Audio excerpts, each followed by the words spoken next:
Hi, my name is Owen, also known as Everybody Has a Mr. B or Owen Makes Stuff on Tumblr, and I'm here to teach you about experiential learning on field trips.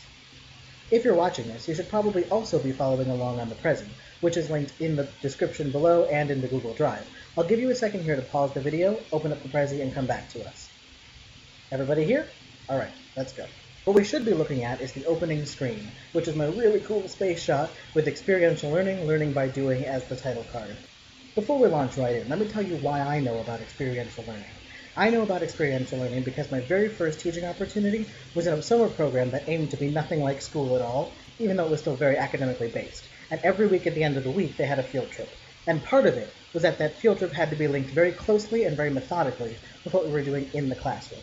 So it was immediately required that I know how to do experiential learning, how to book my own field trips, and how to write my own lessons to go with those field trips.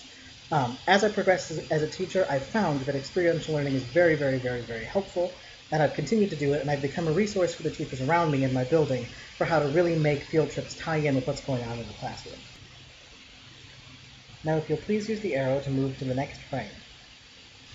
Frame 1 is our objectives. As you can see, we're going to be covering 4 different things about experiential learning. We're going to find out what it is, the 3 stages of a good experiential learning field trip, the levels of integration for the activities of an experiential field trip, and a review of other considerations when you're planning your experiential learning field trip. Next frame. What is experiential learning? Simply put, experiential learning is learning by doing. We all know that the best way to know that we know something is if we can teach it and we can do it. So, experiential learning is making sure that every field trip has a purpose that proves they know something you're trying to teach. I think we've all experienced those field trips that are really sort of a break for the kids instead of a learning experience, and those have their place, certainly. Sometimes it's nice to just go and take a fun trip somewhere and relax and build your community with your classroom, but more often than not, students don't see the point of the field trip at all beyond that break in the regular day, and a lot of them are meant to be learned from instead of just that break. Experiential learning is a way to be very methodical and very rigorous about what you're doing during field trips. Throughout the presentation, I'm going to refer to one example in particular, which is a field trip I had last school year. To elaborate, my 6th grade ELA students had been working for a few weeks on a project where we were turning our classroom into a Leonardo da Vinci museum. They'd already finished their projects mostly at this point. The research was done, they were working on their displays, and they were working on revising little plaques that went next to every display. And we got told by our administration, as sometimes happens, that they had scheduled a last-minute field trip for the entire 6th grade to a historical museum that had nothing to do with the Italian Renaissance. So I was thinking, how am I going to make this apply to this 6th grade classroom where we've been so entrenched in Leonardo da Vinci and the other important people in the Italian Renaissance when this museum has nothing to do with any of that? Next frame, please. Every time we're teaching something new, we have to start by introducing our students to the topic. Experiential learning is no different. Probably the day before, if not a few days before your field trip, once you have your activity figured out, you should be slowly introducing elements of what they're going to do on that field trip to class. One thing I realized was that on this field trip we were going to have a tour guide, and I was expecting my students to present the information that they were displaying in our museum to their classmates from the other 6th grades, while we really hadn't gone over how they were going to do that yet. So I decided to make this experiential learning all about how to be a tour guide.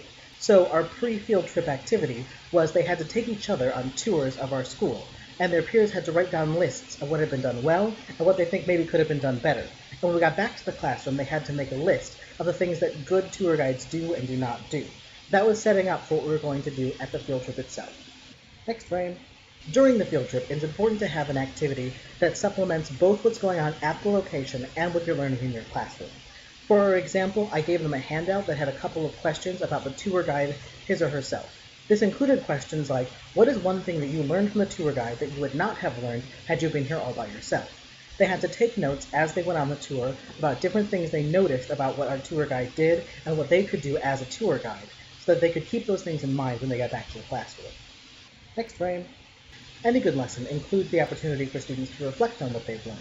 So when you get back from your field trip, either later that day or the next day, it's important that you give them time to reflect on that activity.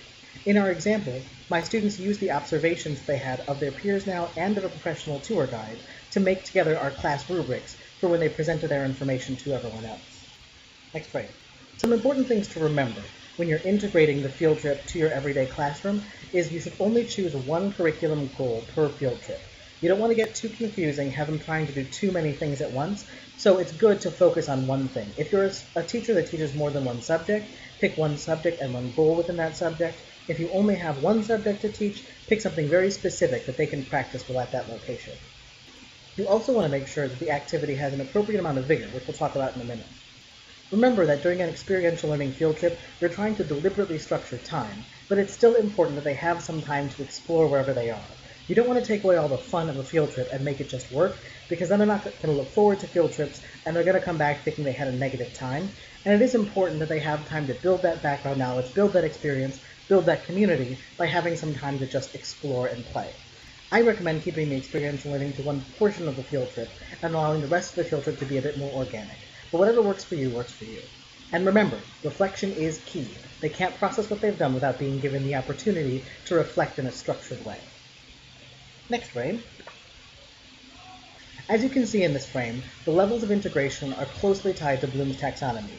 We've all experienced what I consider a basic experiential learning field trip, where you have to do a scavenger hunt or you have that worksheet of fill in the blank, something like that. Those are really tied to the lower levels of Bloom's taxonomy, remembering and understanding. Most of the experiential learning that I plan falls in the intermediate section, that's analyzing and applying. Students have to apply skills in a real-world setting, or they're watching someone, usually a professional, applying those skills themselves. For older students, you can be a bit more advanced, and they can create their own experiences based on a rubric or guideline that you've given them. I'm not really going to give you any examples of the basic kind. We all know what those are, and I don't think we need any help on those kinds of basic ideas. But for intermediate, the example that I've given you is an example of intermediate. Some other things that I've done at the intermediate level include improve a plaque, where students had to find a plaque somewhere in the museum or the zoo or wherever we were, and they had to find a way that they, as English students, would have made that better or clearer or more information they would have added. Some of my peers in the math department have done experiences at the intermediate level where they've had students measure or time themselves to get to different places, measure exhibits, find geometrical shapes, so on and so forth in the exhibits. A great advanced project I saw once was a math teacher who took her students to an art museum and gave them the shapes that they had to use in some way in the museum and allowed them to go crazy. She had them in small groups, which included a recorder and a photographer, and they had to find these things somewhere based on a guideline. She ended up with students coming back, printing out all these photographs and putting together tangrams based on the art, and all sorts of wonderful things where they found great uses for geometry in the art museum. Next frame. We'll end with some general advice for how to make experiential learning work in your classroom. First of all, know that students will resist.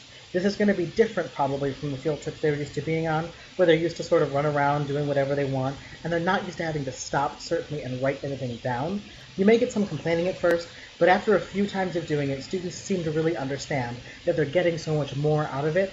Eventually, I've even had students who've been very proud of what they've managed to accomplish on field trips, while their other classmates were maybe running around just having a good time. It's also important, if you can, to find support with everyone going on the field trip. This will reduce some of that resistance. It's very easy for students to say, why do I have to stop and do this when so-and-so's class is running around doing whatever they want?